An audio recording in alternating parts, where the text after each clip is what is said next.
All clear given, and they racing away from that 2,500 metre marker.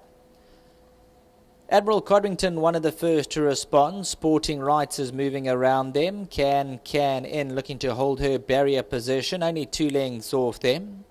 Duke Diamond moves a length closer, and then comes Charlie Oscar. Shogun towards the inside. Elusive Club giving them about 6.5 lengths start.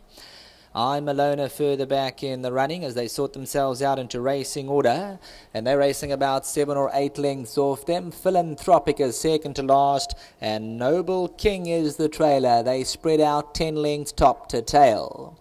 Onto the back stretch, and Sporting Rights now goes off to head the field. Sporting Rights opens up by 2. From in second, Admiral Codrington racing alone second. 2 lengths away, Knights in White Satin. Can in is perfectly poised at the rail, shadowed by Duke Diamond racing 4 lengths off them. On the inside, Shogun. Charlie Oscars, the grey, has a shadow roll, races about 7 lengths off them. Elusive Club's a length away towards the inside, I'm Alona. Philanthropic is second to last, and Noble King continues to wag the tail and is racing 13 lengths off the leader.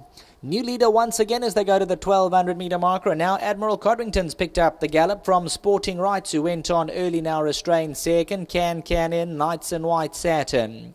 On the inside, Shogun, then comes Duke Diamond, Shadow Roll, and they being followed through by the grey Charlie Oscar. At this stage, Charlie Oscar's giving the leaders about 6 or 7 lengths start. Elusive Club toward the inside. I'm Alona further back in the running, and then comes Noble King. Noble King giving them about 13 lengths start, and Philanthropic is the trailer about to come into the picture. Top of the lane, Admiral Codrington been there throughout with Sporting Rights. In's about to make her presence felt towards the inside. Duke Diamond angled to the outside, and then comes Charlie Oscar. Philanthropic's got about 6-7 lengths to make up. At this stage, Duke Diamond moves up on the stand side. Admiral Codrington still right there. On the inside, Can in. Philanthropic is now starting to warm up with about 3 lengths to make up, but Duke Diamond comes into the lead. Admiral Codrington, Philanthropic's got 2 lengths to make up. Duke Diamond's running around, but he's the horse to peg back, and Duke Diamond goes for all he's worth. Philanthropic's coming out second best at this stage. Duke Diamond lugging to the inside, but he's going to stay there. Duke Diamond won it. Philanthropic second. Admiral Codrington perhaps third in a photo with Charlie Oscar. 5 lengths away, Can in.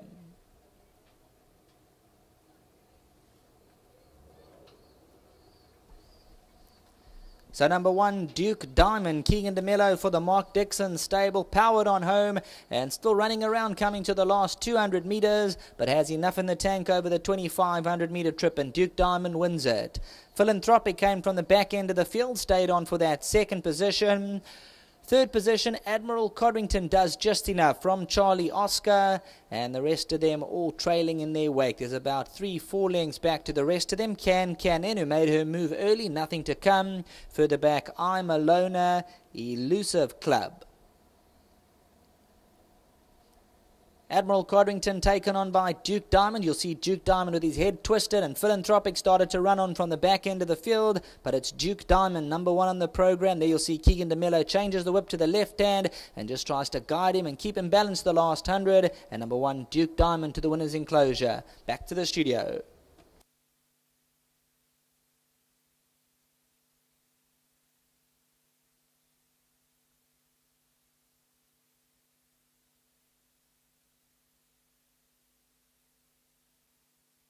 We've just seen the running of race number 3, the start of the place accumulator.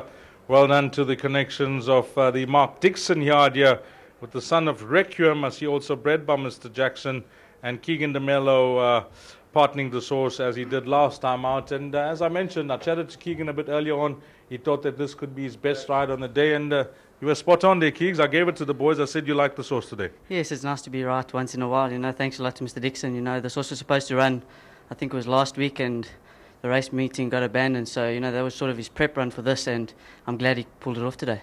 Just take us to the race, because he stays well, and he seemed to skate away from the opposition quite comfortably. Yes, he didn't come out too well, and I tried to get him into the best position I could, and once Jose came in front of me a long way back, he started stopping on me, and I had to make my move a little bit earlier, but it could have worked in my favour. Anything else left from your side? I know you made this your best, but you got a nice ride from Mark Luxardo, but anything else?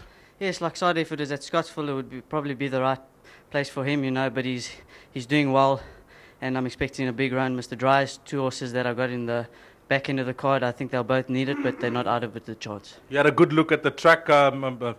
We nearly went full circle here, but how's the track doing? Yes, it's going good. It's very happy with it. Well done. Thank you, Dees. Lovely. Let's go to trainer Mark Dixon and just the 2 runners today, Mark. And this horse seems to stay well, which is a plus. You can always aim him for the staying races, 2,000 meters plus, and there are a lot of races like that around. Yes, I suppose, the polite way of saying it is he's very one-paced. I mean, Sure, he's quite slow. I mean, he could go round again, but yeah. I think we found the right race and to get the win out of the way. And well done to Dave and Wayne. Wayne's upstairs. He's a shy guy, so he's not coming on the TV, but I'm sure he'll be very happy. Coming to the race, Keegan mentioned you missed the 1 race meeting, which looked like it's a blessing now because he was spot on for today. Well, look, you can't have it best of both worlds. Luxardo, obviously, I think he's a big runner today, but he just seemed to be a better horse at Scottsville. And we're here, we'll take our chances, obviously, but, some you win, some you lose, some goes against you, some goes for you. So at least we've won with this fella, which is great. Touching on Luxardo, small field, but there looks to be some useful sprinters there. Of course, it's a graduation plate that looks to be suiting the 3-year-old copybook.